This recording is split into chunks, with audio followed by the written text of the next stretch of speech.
ಈ ಗಣೇಶೋತ್ಸವದ ಪ್ರಯುಕ್ತ 50ನೇ ಸುವರ್ಣ ಮಹೋತ್ಸವದ ಪ್ರಯುಕ್ತ ಈ ಒಂದು ಪುಣ್ಯ ವೇದಿಕೆಗೆ ನನ್ನನ್ನು ಆಹ್ವಾನ ಮಾಡಿಕೊಂಡಿದ್ದಕ್ಕೆ ತಮ್ಗೆಲ್ಲ ಧನ್ಯವಾದಗಳನ್ನ ಸಲ್ಲಿಸ್ತಾ, ಜಾದು ಮ್ಯಾಜಿಕ್ ಅಂದ್ರೆ ಯಾವುದೇ ಮಾಟ ಅಲ್ಲ, ಅದು ಮಂತ್ರವೂ ಅಲ್ಲ, ಕೇವಲ ತಂತ್ರ ಮಾತ್ರ. ಕೈ ಚಳಕ, ಬುದ್ಧಿಶಕ್ತಿ ಮತ್ತೆ ವಿಜ್ಞಾನವನ್ನ ಬಳಸ್ಕೊಂಡು ಮಾಡುವಂತ ಕಲೆಗೆ ನಾವು ಮ್ಯಾಜಿಕ್ ಅಂತ ಹೇಳ್ತೀವಿ. ಆದ್ರೆ 35 ವರ್ಷ ಪ್ರಾಕ್ಟೀಸ್ ಮಾಡಿದ್ದೀನಿ.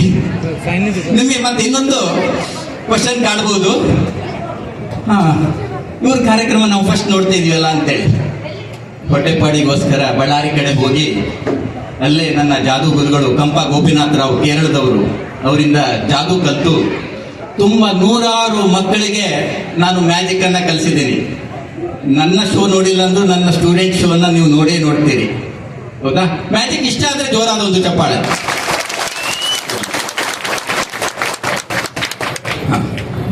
ಈಗ ಅಯೋಧ್ಯೆಯಲ್ಲಿ ಶ್ರೀರಾಮ ಮಂದಿರ ಉದ್ಘಾಟನೆ ಆದಾಗ ನಾನೊಂದು ಹೊಸ ಮ್ಯಾಜಿಕ್ ಅನ್ನ ಮಾಡಿದ್ದೆ. ಅವತ್ತು ರಾಮ ಮಂದಿರದಿಂದ ಶ್ರೀರಾಮ ಬಾಲರಾಮ ಪ್ರತ್ಯಕ್ಷ ಆಗುವ ಒಂದು ಅದ್ಭುತ ಸನ್ನಿವೇಶವನ್ನ ಜಾದೂ ಮೂಲಕ ನಾನು ಮಾಡಿದಾಗ ಆ ವಿಡಿಯೋ ಅನ್ನೋದು ವೈರಲ್ ಆಗಿತ್ತು. ನಮ್ಮ ರಂಜಿತ್ ಅವ್ರು ಹೇಳ್ತಾ ಇದ್ರು, ಈ ಒಂದು ಸುವರ್ಣ ಸಂಭ್ರಮಕ್ಕೆ ಸರ್ ನಿಮ್ಮ ಮೇಲೆ ಬಹಳ ನಿರೀಕ್ಷೆ ಇದೆ, ನಮ್ಗೆ ಹೊಸದ್ ಬೇಕು, ನ್ಯೂನತನ ಬೇಕು ಅಂತೇಳಿ.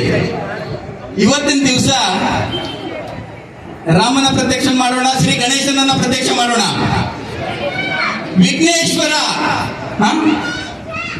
ಗಣೇಶನನ್ನ. ಹಾಗಾದ್ರೆ ಒಂದು ಜೋರಾದ ಚಪ್ಪಾಳೆ.